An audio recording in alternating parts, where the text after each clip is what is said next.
What's going on, everybody? So recently, the Legion Go S was revealed along with two other models, including the Legion Go 2. Now, in my opinion, the Legion Go S is the most important because they're working with Valve to make the Legion Go S as compatible as possible with SteamOS. Now, SteamOS is officially going to release with the Legion Go S Gray Edition, but with the Legion Go S White Edition, it's going to include Windows. That sucks because I would rather have a white version of the Legion Go S with SteamOS, but sadly, I have to get the gray version. And yes, I'm definitely going to get this handheld later on down the line when it's released. But with the Legion Go 2, it's going to support Windows. Now, the main question I had today was, are there too many handhelds nowadays? Because I feel like there are. It seems like there have been at least 10 different major handhelds from major companies in the past 4 years alone. Now, that's just saturating the market, in my opinion. I think that companies like Asus, MSI should at least wait a year until they release a new model. Well, Valve has been doing it just fine. But in terms of Asus, Lenovo, and MSI, they don't seem to be hinged at all when it comes to manufacturing these handhelds. They just want to bust out the next handheld like it's the iPhone 18 Plus or something. And that doesn't do much but saturate and confuse the market. Now, I have a Legion Go, an ROG Ally, and a Nintendo Switch. In my opinion, that's all I need. I don't need a different type of handheld because, well, they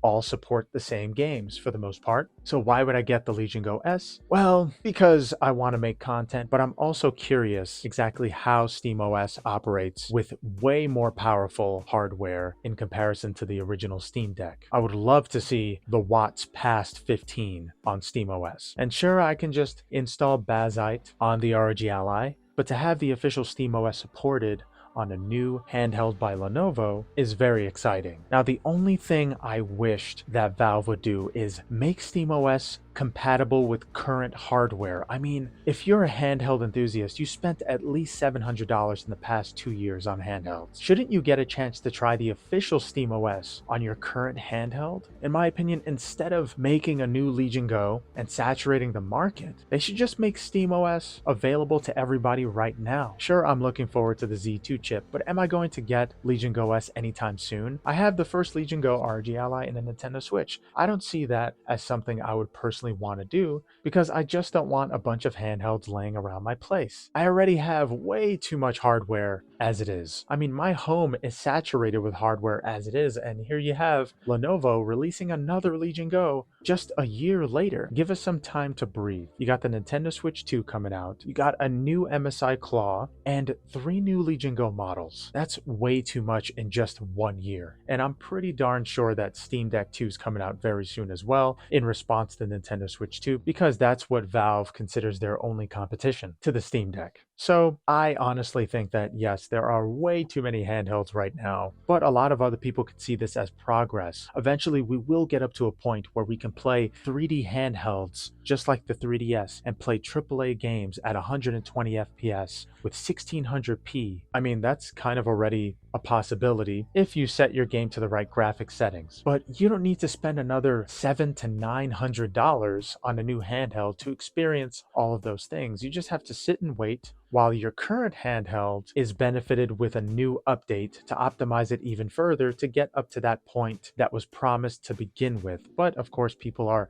impatient and they rather spend more money for new hardware opposed to just waiting for their current hardware to be optimized with better software. And yes, this is a problem. I mean, well, it kind of is, but it isn't. I see this as a benefit if you're the type of person that wants people to have AAA games on the go no matter where they are. And if you want to see different models of handhelds everywhere and just have diversity in that sense. But I feel like if you saturate the market too much, then it's going to make things a lot messier than they should, meaning that these handhelds will be all bark and no bite in terms of software and optimization. I feel like Valve is doing this correctly. They are playing the long game. All of these other companies rely on technology. They pretend like they don't because they have all of these sales on their Armory crates, Legion Spaces, and MSI Galaxies, whatever MSI calls theirs, that have a 50% off code or something like that for a game on their random third-party market that nobody is going to trust. And meanwhile, you have Valve that has the entirety of the Steam platform to benefit them. So they're able to play the long game while these other companies rely on selling technologies. quickly. So I understand why MSI needs to release one